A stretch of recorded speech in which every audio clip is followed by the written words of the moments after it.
खरबको रक्सी विदेशी रक्सी यहाँ चियर्स गरेर 5 स्टार होटलमा हामी चियर्स गरिरहँदाखेरि हाम्रा छोराहरू मरुभूमिमा ज्यानको बाजी लगाएर आँसु र पसिना चुहाइरहँदाखेरि हैन पैसो हाम्रैलाई चाहिँ ब्रान्डिङ बनाएर हाम्रो उत्पादनलाई माया गरेर विदेशीलाई खुवाएर मिठो बनाएर खुवाएर पैसा अरबौं खरबौं डलर भित्राउनु पर्छ भन्ने मान्छे हो मैले यही अन्तर्गत यो कुरा बोलेको हो।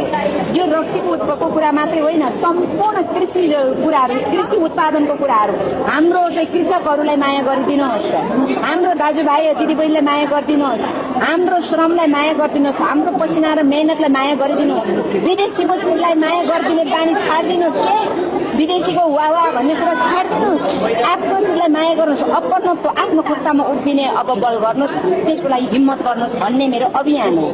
आफ्नो खुट्टामा उभिनको लागि आफ्नो माटो, आफ्नो भूमि, आफ्ना मान्छे, आफ्नो उत्पादन चिन्नु पर्यो, कम्तीमा त्यसलाई माया गर्न हामीले जान्नु पर्यो। यही अन्तर्गत रक्सी पनि उठाइएको विषय हो। त्यसैले मैले यस अभियानमा ब्यान्ड भर्सेस ब्रान्ड भनेर भनेको छु।